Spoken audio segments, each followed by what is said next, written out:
భోజరాజు సింహాసనం ఎక్కడానికి మొదటి మెట్టుపై పాదం పెట్టగానే ఆ మెట్టుపై ఉన్న రత్నప్రతిమ ఆ భోజరాజును చూసి అతడు అత్యంత ఆశ్చర్యం చెందేలాగా మనుష్య వాక్యలతో ఇలా అన్నది: ఓ భోజరాజా, నీవు ఈ సింహాసనాన్ని అతి కుతూహలంతో ఎక్కుటకు ప్రయత్నించి వచ్చిన వాడివి కానీ దీనిని ఆరోహించడానికి కానీ దీనిపై ఆసీనుడు అగుటకు కానీ సామాన్యులకు సాధ్యం కాదు.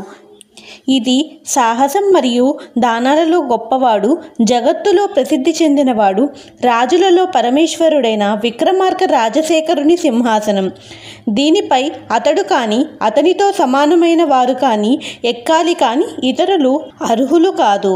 విక్రమార్కునికి ఇది దేవేంద్రుడిచే ఇవ్వబడింది కానీ మనుషులచే నిర్మించబడినది కాదు. ఆ పృథ్వీ నాయకుడు గతించిన తర్వాత ఇది భూమిలో పూడ్చిపెట్టబడింది. అలా చేయటానికి కారణం కలదు. నాలాగానే ఈ సింహాసనానికి గల 32 మెట్లపై ఉన్న 32 బొమ్మలు మాట్లాడగలవు. దీని కొరకు నీవు ఆశ్చర్యం చెందాల్సిన అవసరం లేదు. బొమ్మలుగా ఉండి కూడా మాకు మాట్లాడే శక్తి కలగడానికి కారణం లేకపోలేదు. మెల్లగా నీకు అన్ని విషయాలు తెలుస్తాయి. ఇప్పుడు చెప్పేది ఏంటంటే, దిగాంత విశ్రాంత కీర్తిధనుడు, సకల విద్యా విశారదుడు, చతుష్టష్టి కళాదక్షుడు, అసమాన శౌర్య ధైర్య గాంభీర్య పరాక్రమ శోభితుడు, సాహస దాన గుణాది సకల సద్గుణ సంపూర్ణుడైన విక్రమార్క రాజు వంటి లక్షణాలు నీకు కలిగి ఉంటేనే నీవు ఈ సింహాసనాన్ని ఎక్కి కూర్చో. లేనిచో నీ కోరికను వదులుకో. నా మాటలను నిరాకరించి ఎక్కడానికి ప్రయత్నిస్తే దాని వలన నీకు హాని సంభవిస్తుంది. ఆలోచించక తొందరపడి ఏ కార్యమును చేయరాదని పెద్దవారు చెప్పే నీతివాక్యాలు తలుచుకొని సింహాసనం ఎక్కవద్దని మొదటి సాలబంచిక ఆపివేసింది. అప్పుడు భోజరాజుకి కలిగిన ఆశ్చర్యం అంతింత కాదు.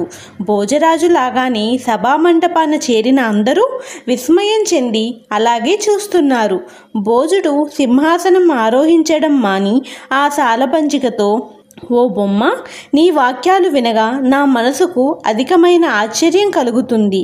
ఈ సింహాసనం ఎవరిది అని నువ్వు చెప్పావో ఆ విక్రమార్కుడి చరిత్ర నాకు తెలియదు. అతని గుణముల వంటి గుణాలు నా దగ్గర ఉన్నాయో లేవో చెప్పుటకు నాకు సాధ్యం కాదు. ఇంతటి శక్తి కలిగి ఉన్నా నీవే అది నిర్ణయించాలి.